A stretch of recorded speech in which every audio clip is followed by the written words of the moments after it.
Salute Bharat. ഇന്ന് salute ഭാരതിൽ നമ്മോടൊപ്പമുള്ളത് മുതിർന്ന മാധ്യമപ്രവർത്തകൻ ശ്രീ ഹരികുമാറാണ്. സർ നമസ്കാരം. സർ നമസ്തേ. സർ, നമ്മൾ ഇപ്പോൾ തമിഴ്നാട് രാഷ്ട്രീയം മുഖ്യധാരാ മാധ്യമങ്ങളിലും സോഷ്യൽ മീഡിയയിലും ഒക്കെ സജീവമായി നിൽക്കുകയാണ്.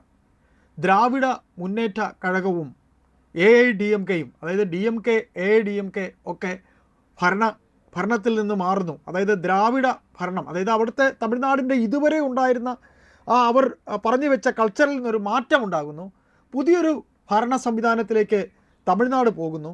സർ, തമിഴ്നാട് ഇനിയിപ്പോൾ കടക്കാൻ പോകുന്ന ഒരു വലിയ മാറ്റം തമിഴ്നാട്ടിൽ, അതായത് ഒരു കൂട്ടം നമ്മുടെ ഹിന്ദു ഭക്തരുടെ, പ്രത്യേകിച്ച് മുരുക ഭക്തന്മാരുടെ ഒരു ഒരു ഒരു ഒരു വല്ലാത്ത ഭക്തിയുടെ ഒരു നിറവ് തമിഴ്നാട് അനുഭവിക്കാൻ പോകുന്നു എന്നുള്ളത് കേൾക്കുന്നുണ്ട്. എന്താണ് സാർ, അതിനെക്കുറിച്ചൊന്ന് വ്യക്തമായിട്ട് പറയാമോ സാർ? നിരീശ്വരവാദത്തിൻ്റെയും അവിശ്വാസത്തിൻ്റെയും അടിസ്ഥാനത്തിൽ കെട്ടിപ്പൊക്കിയ ദ്രാവിഡ പാർട്ടികൾ തമിഴ്നാട്ടിൽ ഇന്ന് ഒരു പ്രതിസന്ധിയെ നേരിടുകയാണ്. 6 പതിറ്റാണ്ടായിട്ട് തമിഴ്നാടിനെ ഭരിച്ചുകൊണ്ടിരിക്കുന്ന DMKയും AIADMKയും ഭരണത്തിന് പുറത്തു നിൽക്കുകയാണ്. ഇത് അങ്ങനെ സാധാരണ സംഭവിച്ചിട്ടില്ലായിരുന്നു.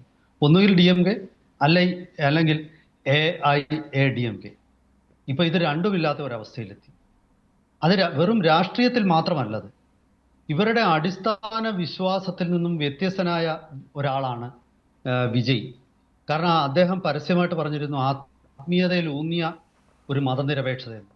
ഞാൻ അദ്ദേഹത്തിന്റെ മതം ഏതാണെന്നുള്ള തർക്കത്തിലേക്ക് ഇപ്പോൾ തൽക്കാലം പോകുന്നില്ല. പക്ഷേ അതോടൊപ്പം വ്യക്തമാവുന്ന മറ്റു ചില കാര്യങ്ങളുണ്ട്. അതായത് 2020 മുതൽ ഈ ഒരു രാഷ്ട്രീയ മാറ്റത്തിലേക്ക് തമിഴ്നാടിനെ നയിച്ചത് 2020 മുതൽ അവിടെ ഉണ്ടായ ഒരു മുരുക ഭക്തരുടെ മുന്നേറ്റമാണ്. അത് ഹിന്ദു മുന്നണിയിലൂടെയും BJPയിലൂടെയുമാണ് തുടങ്ങിയതെങ്കിലും അവർക്ക് ഒരുപക്ഷെ ഇതിൻ്റെ പ്രയോജനം കിട്ടിയില്ല. പക്ഷേ എങ്കിലും തമിഴ് രാഷ്ട്രീയം അതിലേക്ക് തന്നെയാണ് മാറുന്നതെന്നാണ് ഇപ്പോഴത്തെ സൂചനകൾ കാണിക്കുന്നത്. കാരണം അങ്ങനെ ഒരു പരസ്യമായ ഹിന്ദു ആണ് എന്നുള്ള നിലപാടെടുത്തിട്ടില്ലാതിരുന്ന വിജയ് അഥവാ ജോസഫ് വിജയ് എന്ന് പറയുന്ന വ്യക്തി ഈ അടുത്ത സമയത്ത് അദ്ദേഹം പരസ്യമായി തിരുച്ചെന്തൂർ ക്ഷേത്രത്തിലേക്ക്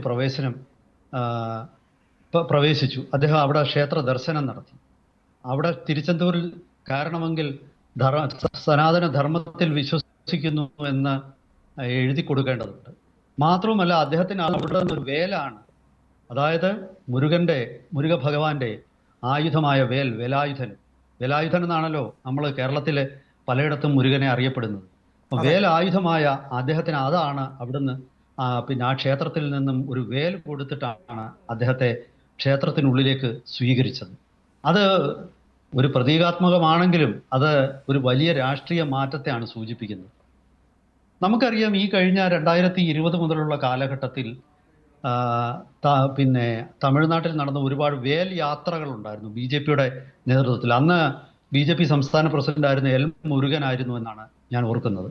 പിന്നീട് 2025 ഒരു മുരുക ഭക്ത സംഗമം മധുരയിൽ വെച്ച് നടന്നു.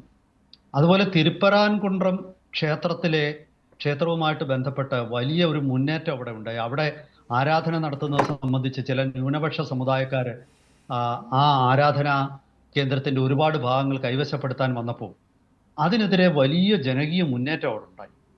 അപ്പൊ നമ്മുടെയൊക്കെ മനസ്സിൽ തമിഴ്നാടെന്ന് പറയുമ്പോൾ ആദ്യം എത്തുന്നത് പിന്നെ സാക്ഷാൽ മുരുക ഭഗവാനാണ്. നമ്മുടെയൊക്കെ ചെറുപ്പത്തിലൊക്കെ ഞാൻ പലപ്പോഴും ആലോചിച്ചിട്ടുണ്ട്, തമിഴ് ഭാഷ എന്ന് പറയുമ്പോൾ നമ്മുടെ നാട്ടിലെ പല ക്ഷേത്രങ്ങളിൽ നിന്നും ഉയരുന്ന പിന്നെ 2 പാട്ടുകളുണ്ട്. ഒന്ന് പിന്നെ മറുതമലൈ മാമണിയെ മുരുകയ്യ എന്നുള്ള ഒരു പാട്ട്. മധുരൈ സോമു ആണെന്ന് തോന്നുന്നു ആ പാട്ട് പാടിയത്. അത് കേൾക്കാത്ത ഏതെങ്കിലും മലയാളി ഉണ്ടെന്ന് എനിക്ക് തോന്നുന്നില്ല. കേരളത്തിൽ അത്ര പ്രചാരം നേടിയൊരു പാട്ടാണ്. ഗാനമേളകളിലൊക്കെ അത് വളരെ പ്രചാരമുണ്ട്. അതുപോലെ തന്നെ പിന്നെ ജ്ഞാനപ്പഴത്തിൽ പിഴുന്തെന്നുള്ള ഔവയാറിന്റെ പാട്ട്, അത് പിന്നെ KB സുന്ദരാമ്പാളിന്റെ ഗാനമാണ്. KB സുന്ദരാമ്പാളിന്റെ പാട്ടാണ്. അത് കുറച്ചുകൂടെ പഴയ പാട്ടാണ്. അതായിരുന്നു ഒരു കാലഘട്ടത്തിൽ കേരളത്തിലെ ക്ഷേത്രങ്ങളിലൊക്കെ രാവിലെ ആ പാട്ട് വെച്ചിട്ടാണ് ക്ഷേത്രങ്ങളൊക്കെ തുറക്കുന്നത്. അപ്പോൾ നമ്മുടെയൊക്കെ മനസ്സിൽ തമിഴ്നാടിനെ കുറിച്ചുള്ള ഒരു ചിത്രം മുരുകഭക്തിയുടെ ചിത്രമാണ്. ഈ ഔവ്യാറിന്റെ കഥ അറിയാത്ത ഏത് മലയാളിയാണുള്ളത്? അതായത് തമിഴ്നാട് കണ്ട ഏറ്റവും വലിയ മുരുകഭക്തയായിരുന്നു ഔവ്യാർ. അപ്പൊ ഇത്തരം സങ്കല്പങ്ങളുടെയും ഇത്തരം വിശ്വാസങ്ങളുടെയും ഇങ്ങനെ ഒരു സംസ്കാരത്തിന്റെയും നാടായ തമിഴ്നാട് എങ്ങനെ അതിൽ നിന്നും വ്യത്യസ്തമായിട്ട് ഈ എത്തിസം, അതായത് നിരീശ്വരവാദത്തിന്റെ നാടായി എങ്ങനെ മാറി എന്നുള്ളത് അത് അത്ഭുതകരമാണ്. ഒരുപക്ഷെ അതിന്റെ പിന്നിൽ ഒരു ഗൂഢാലോചന ഉണ്ടായിരിക്കാം. തമിഴ്നാടിന്റെ മൊത്തം സംസ്കാരവും തമിഴ്നാടിന്റെ വിശ്വാസങ്ങളും തമിഴ്നാടിന്റെ ആചാരങ്ങളെയും മാറ്റിമറിക്കാനും അതിനെ മറ്റേതെങ്കിലും ഒരു മതം കൊണ്ട് റീപ്ലേസ് ചെയ്യാനുമുള്ള ഏതോ ഒരു അന്താരാഷ്ട്ര തലത്തിലുള്ള ഗൂഢാലോചന ആയിരിക്കാം ഇത്തരം മാറുന്ന രാഷ്ട്രീയ മുദ്രാവാക്യങ്ങളും ഒക്കെ ആയിട്ട് ദ്രാവിഡ പ്രസ്ഥാനം മുന്നിൽ വന്ന്. ആദ്യം നേരിട്ട് അവർക്ക് മുരുക ഭക്തിയെ എതിർക്കാൻ പറ്റില്ല, അങ്ങനെയാണെങ്കിൽ തമിഴ്നാട്ടിൽ അവർക്ക് വേരുറപ്പിക്കാൻ പറ്റില്ല. അപ്പോൾ വളഞ്ഞ വഴിയിൽ അവർ ഇത്തരം നിരീശ്വരവാദം കൊണ്ടുവരികയും പിന്നീട് നിരീശ്വരവാദത്തിൽ നിന്നും മറ്റൊരു മതത്തിലേക്ക് പോവുകയും ചെയ്യുന്ന അത്തരം ഒരു വളഞ്ഞ വഴി. പക്ഷെ ആ വളഞ്ഞ വഴി പതുക്കെ സ്വയം പരാജയപ്പെടുന്ന ഒരു ലക്ഷണമാണ് തമിഴ് രാഷ്ട്രീയത്തിൽ ഇപ്പോൾ കാണുന്നത്. ഇന്നത്തെ തമിഴ് രാഷ്ട്രീയത്തിലെ അവിശ്വാസത്തിൽ നിന്നും വിശ്വാസത്തിലേക്ക് ഏതാണ്ട് എത്തിക്കഴിഞ്ഞു. അതോടൊപ്പം തന്നെ വിശ്വാസത്തിൽ നിന്നും യഥാർത്ഥ വിശ്വാസത്തിലേക്ക്, മുരുക ഭക്തിയിലേക്ക് അത് താമസിയാതെ എത്തും എന്ന് തന്നെയാണ് ഇപ്പോഴത്തെ ഒരു രാഷ്ട്രീയ മാറ്റങ്ങൾ നൽകുന്ന ഒരു സൂചന അതാണെന്നാണ് ഞാൻ കരുതുന്നത്. കാരണം ഒരു നാടിനും അതിൻ്റെ തനതായ സംസ്കാരത്തെ വിട്ട് അവർക്ക് പുറത്തേക്ക് പോകാൻ പറ്റില്ല. ഈ പലപ്പോഴും ഒരു ജനതയെ തന്നെ നശിപ്പിക്കാനാണ് ആ സംസ്കാരത്തിന് നേരെ ആക്രമണം നടത്തുന്നത്. എങ്കിലേ ജനതയെ നശിപ്പിക്കാൻ പറ്റുള്ളൂ. അങ്ങനെയാണ് വൈദേശിക മതങ്ങളും വിശ്വാസങ്ങളും പല രാജ്യങ്ങളിലും ആധിപത്യം ഉറപ്പിച്ചത്. അമേരിക്കയിൽ വെള്ളക്കാരൻ ചെന്നപ്പോൾ അവിടെ നേറ്റീവ് അമേരിക്കൻസ് എന്ന് പറയുന്ന ആൾക്കാരുണ്ടായിരുന്നു. അത് ശരിക്കും പറഞ്ഞാൽ ഈ ലോകം ഇതുവരെ ശ്രദ്ധിച്ചിട്ടില്ലാത്ത കണ്ണുനീരിൻ്റെയും ദുഃഖത്തിൻ്റെയും ഒരു കഥയാണ് നേറ്റീവ് അമേരിക്കൻസിൻ്റെ. അവരൊക്കെ അവരുടെ അമേരിക്ക മുഴുവൻ നിറഞ്ഞു നിന്ന നേറ്റീവ് അമേരിക്കൻസ് ഇന്ന് അമേരിക്കൻ ജനസംഖ്യയിൽ 1% ഒരു 2% ഒക്കെ ആയിട്ട് കുറഞ്ഞിരിക്കുകയാണ്. ഇതേ അവസ്ഥ പലയിടത്തും സംഭവിച്ചേനെ. പക്ഷെ എന്തായാലും ശരി, തമിഴ്നാട്ടിൽ ഒരു രാഷ്ട്രീയ മാറ്റം എനിക്ക് തോന്നുന്നത് ഇത് തിരികെ കൊണ്ടുവരും. ഈ കാരണം തമിഴ് സംസ്കാരം എന്ന് പറയുന്നത് ഒരുപക്ഷെ ഇന്ത്യയിലെ തന്നെ ഏറ്റവും പഴക്കമേറിയ സംസ്കാരമാണ്. എന്തായാലും ഇന്ത്യയിലെ ഏറ്റവും പഴക്കമേറിയ സംസ്കാരങ്ങളിൽ ഒന്നാണ് തമിഴ് സംസ്കാരം. അതിൻ്റെ സ്വാധീനത്തിലായിരുന്നു കേരളത്തിലെ. ഇപ്പം നമ്മൾ ചട്ടമ്പിസ്വാമിയും ശ്രീനാരായണ ഗുരുവിനെ എടുത്ത് നോക്കിയാൽ അവർ രണ്ടുപേരും മുരുകഭക്തരായി. ഈ ബാലമുരുക മന്ത്രം ആണ് അത് ചൊല്ലിക്കൊണ്ടാണ് ചട്ടമ്പിസ്വാമി ആത്മീയ യാത്ര തുടങ്ങുന്നത്. അതേ മന്ത്രം തന്നെയാണ് ശ്രീനാരായണ ഗുരുവും സ്വീകരിച്ചിരുന്നത്. ഇവരെ രണ്ടുപേർക്കും ഇത് ഉപദേശിച്ചു കൊടുത്തത് തൈക്കാട് അയ്യാ സ്വാമികൾ എന്ന് പറയുന്ന തമിഴ് വംശജനായ വ്യക്തിയാണ്. അപ്പോൾ അതിൽ നിന്നാണ് അവരുടെ സാംസ്കാരിക മുന്നേറ്റം അവർ തുടങ്ങുന്നത്. ഇതൊക്കെ വലിയ ചരിത്ര യാഥാർത്ഥ്യങ്ങളാണ്.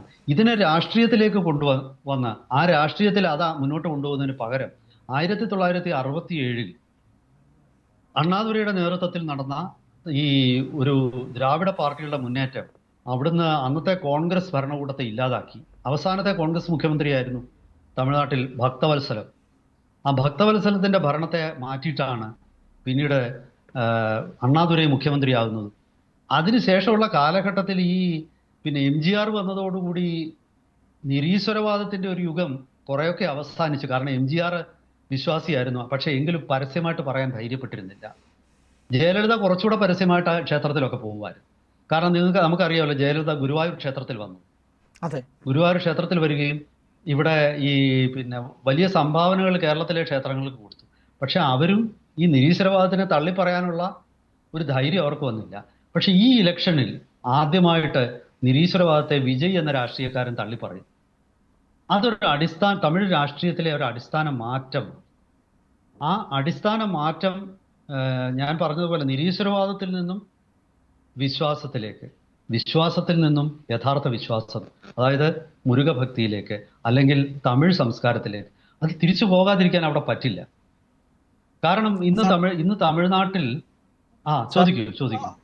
അപ്പോൾ സാർ, നമ്മൾ എത്ര തന്നെ ഒരു പ്രദേശത്തെ, അല്ലെങ്കിൽ അതെ, ഇപ്പോൾ തമിഴ്നാട് തന്നെ നമുക്ക് പറയാം, അവരുടെ ഒരു സംസ്കാരം, അവർക്ക് സമൂലമായി ഉണ്ടായിരുന്ന അവരുടെ തന്നെ ആ ഒരു സംസ്കാരത്തെ അടിച്ചമർത്താൻ പുതിയ ചില ഏച്ചുകെട്ടലുകൾ ഉണ്ടാക്കിയാലും ഒരു നാൾ ആ പഴയ സംസ്കാരം കൂട് പൊളിച്ച് പുറത്തു വരും എന്നുള്ളതിൻ്റെ തെളിവ് തന്നെയല്ലേ സാർ ഈ പറഞ്ഞ സാറ് സംസാരത്തിൽ പറഞ്ഞു വന്നതിൽ അതുണ്ടായിരുന്നു. അതായത് ഇത്തരത്തിലൊരു ഭക്തിയുടെ മാർഗം തീർച്ചയായിട്ടും അന്തർലീനമായിരുന്നു. അതിനെ ഇവർ വന്ന് ഇവരുടെ വിപ്ലവത്തിലൂടെ അതിനെ അങ്ങ് മൂടിക്കെട്ടാൻ ശ്രമിച്ചു. പക്ഷേ ഇപ്പോൾ അത് പൊളിച്ച് വരിക എന്ന് പറയുമ്പോൾ അതൊരു വലിയ കാര്യം തന്നെയല്ലേ. എന്നായാലും അത് പുറത്തു വരും അല്ലേ സാർ? തീർച്ചയായിട്ടും തീർച്ചയായിട്ടും ഈ തമിഴ് സംസ്കാരത്തിന്റെ ഭാഗമായിരുന്നു ഈ സംഘ കാലഘട്ടത്തിൽ ഉണ്ടായിരുന്ന ആൾവാർമാരെന്ന വൈഷ്ണവ സന്യാസിമാരും നായനാർമാരെന്ന ശൈവ സന്യാസിമാരും. ഈ ശൈവ അദ്വൈതം ഏറ്റവും ശക്തമായിട്ട് അങ്ങനെ ഒരു ഫിലോസഫി അവിടെ രൂപം കൊണ്ടു. അത് മുരുകഭക്തിയിൽ അധിഷ്ഠിതമാണ്. അപ്പൊ നമ്മൾ ഈ തമിഴ്നാടിന്റെ ചരിത്രം എടുത്ത് പരിശോധിക്കുമ്പോൾ അവിടുത്തെ രാജാക്കന്മാര്, അവിടുത്തെ ജനതയുടെ പുരോഗതി, ഇതെല്ലാം തന്നെ ഈ പറയുന്ന ഒരു വിശ്വാസങ്ങളുടെ അടിത്തറയിൽ നിന്നുകൊണ്ട് അവർ കെട്ടിപ്പൊക്കിയതാണ്. ഇത് തമിഴ്നാട്ടിലുള്ള അത്ര മനോഹരമായ ഇത്രയധികം വലിപ്പമേറിയ ക്ഷേത്രങ്ങൾ ഇന്ത്യയിൽ ഒരിടത്തുമില്ല. ഇപ്പൊ പല ആൾക്കാരും വിചാരിക്കും ഇന്ത്യയിലേക്ക് ടൂറിസ്റ്റുകൾ വരുന്നു. ഇപ്പൊ പല മലയാളികളും തെറ്റിദ്ധരിക്കുന്നത് കേരളത്തിലോട്ടാണ് ഏറ്റവും കൂടുതൽ വിദേശ ടൂറിസ്റ്റുകൾ വരുന്നത്. തെറ്റാണ്. ഇന്ത്യയിൽ ഏറ്റവും കൂടുതൽ വിദേശ ടൂറിസ്റ്റുകൾ സന്ദർശിക്കുന്ന സംസ്ഥാനം തമിഴ്നാടാണ്. ആ വരുന്ന ടൂറിസ്റ്റുകളുടെ എല്ലാം ആകർഷണം ഈ ക്ഷേത്രങ്ങളാണ്, ഈ മഹാക്ഷേത്രങ്ങളാണ്.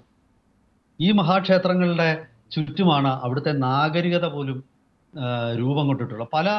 ഇപ്പൊ മധുര തന്നെ നോക്കുക. മധുര എന്ന് പറയുന്ന നഗരം സ്ഥിതി ചെയ്യുന്നത് മീനാക്ഷി ക്ഷേത്രത്തിന് ഇതിന്റെ ചുറ്റുമാണ്.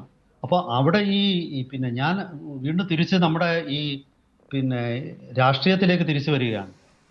തമിഴ്നാട്ടിൽ ഒരു കാലഘട്ടത്തിൽ പല ക്ഷേത്രങ്ങൾ കയ്യേറിയാലും പല ക്ഷേത്രങ്ങളിലെ സ്വത്തുക്കളോ അല്ലെങ്കിൽ സ്ഥലമോ ഇനി ക്ഷേത്രം തന്നെ തല്ലി പൊട്ടിച്ചാലും ആരും പ്രതികരിക്കില്ല. പക്ഷെ അങ്ങനെയുള്ളൊരു സ്ഥലത്ത് തിരുപ്പരാൻകണ്ട്രം എന്ന എനിക്ക് അത്ര കൃത്യമായിട്ട് എനിക്ക് അതിനെക്കുറിച്ച് അറിയാമെങ്കിലോ മുരുകന്റെ ആലയങ്ങളായ ആറുപടൈ വീട് എന്ന ഒരു കോൺസെപ്റ്റ് ഉണ്ട്, ഒരു ചിന്തയുണ്ട്. അതിൽ ഒന്നാണ് തിരുപ്പരാൻകണ്ട്രം. ആ തിരുപ്പരാൻകണ്ട്രം ക്ഷേത്രത്തിന് വേണ്ടി ആയിരക്കണക്കിന് ലക്ഷക്കണക്കിന് തമിഴർ ഒത്തുകൂടിയപ്പോൾ അവിടെ കണ്ടത് അവരെ ഇത്രനാൾ അകറ്റി നിർത്തിയിരുന്ന ക്ഷേത്രങ്ങളിലേക്ക്, അവരെ ഇത്രനാൾ അകറ്റി നിർത്തിയിരുന്ന അവരുടെ സംസ്കാരത്തിലേക്ക് തമിഴ് ജനത ധീരതയോടെ തിരിച്ചു വരുന്നു എന്നുള്ളതാണ്. ഈ